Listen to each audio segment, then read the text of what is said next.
Léopold Sédar Senghor. Un nom qui résonne à travers l'Afrique et le monde entier. Né en 1906, ce fils du Sénégal a marqué l'histoire de son empreinte indélébile. Poète, écrivain, homme politique, Senghor était un homme aux multiples facettes, un véritable symbole de la Renaissance africaine.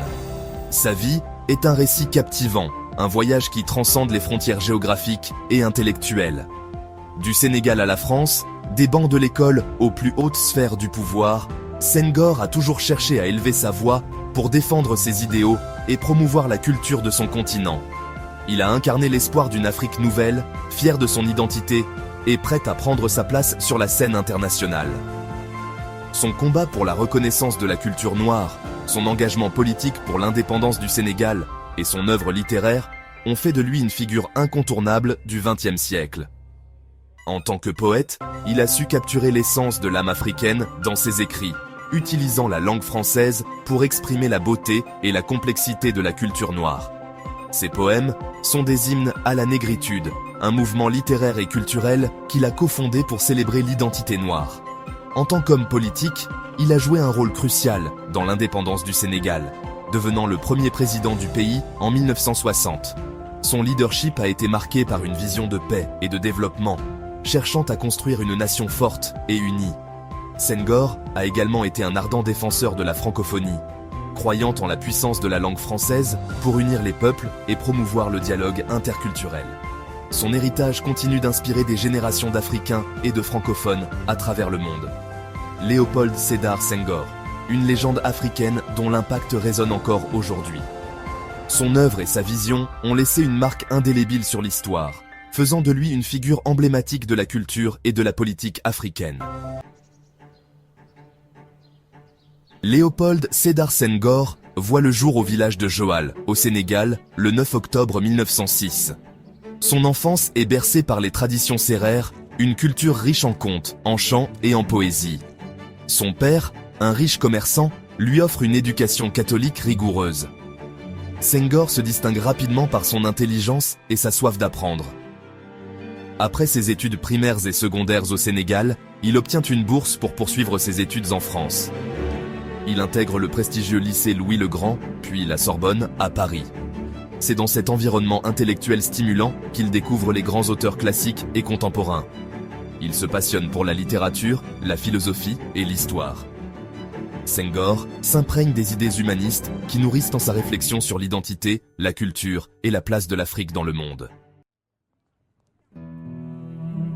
C'est à Paris que Léopold Sédar Senghor embrasse pleinement sa vocation de poète.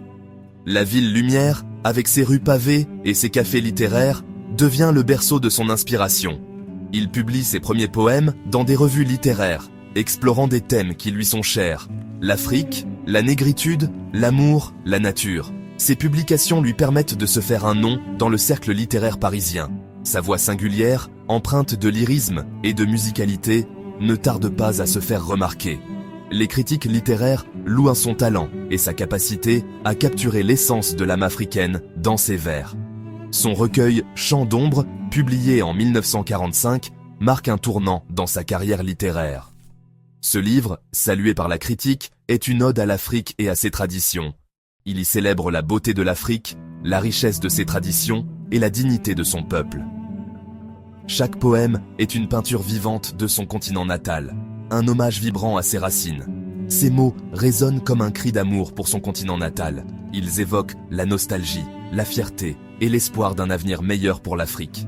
Senghor devient l'un des pionniers du mouvement de la négritude, un courant littéraire et philosophique qui revendique la valeur de la culture noire. Ce mouvement, né de la rencontre de jeunes intellectuels africains et antillais, cherche à redonner fierté et dignité au peuple noir. Aux côtés d'Aimé Césaire et Léon Gontran Damas, il affirme l'identité culturelle des peuples noirs et dénonce les injustices du colonialisme. Ensemble, ils posent les bases d'une littérature engagée, porteuse d'un message universel de liberté et de justice. La négritude, pour Senghor, est bien plus qu'un mouvement littéraire. C'est une affirmation de soi, un refus de l'assimilation culturelle imposée par la colonisation. C'est un appel à la reconnaissance de la contribution des cultures africaines au patrimoine mondial. Senghor défend l'idée d'une civilisation de l'universel, nourrie par la rencontre et le dialogue des cultures. Il croit en la capacité des peuples africains à s'approprier la modernité tout en préservant leurs valeurs traditionnelles. La négritude suscite un immense engouement auprès de la jeunesse africaine. Les poèmes de Senghor, circulant dans les universités, les cercles intellectuels et les mouvements indépendantistes, ils deviennent de véritables hymnes à la liberté et à la dignité retrouvée. Parallèlement à sa carrière littéraire, Léopold Sédar Senghor s'engage en politique. Il est convaincu que la culture et la politique sont indissociables pour libérer l'Afrique du joug colonial. En 1945, il est élu député du Sénégal à l'Assemblée nationale française. Au sein de l'hémicycle, il plaide pour l'indépendance des colonies africaines et la fin de l'exploitation économique. Il milite pour une coopération égalitaire entre la France et ses anciennes colonies, fondée sur le respect mutuel et la solidarité. Senghor occupe également différents postes ministériels dans les gouvernements français de la 4e République. Cette expérience politique lui permet de mieux comprendre les rouages du pouvoir et de tisser des liens avec des personnalités influentes. Le 20 août 1960, le Sénégal accède à l'indépendance. Léopold Sédar Senghor est élu premier président de la République. Il s'engage à bâtir un Sénégal moderne, démocratique et prospère en s'appuyant sur les valeurs de la négritude. Son programme politique, le socialisme africain, vise à concilier tradition et modernité.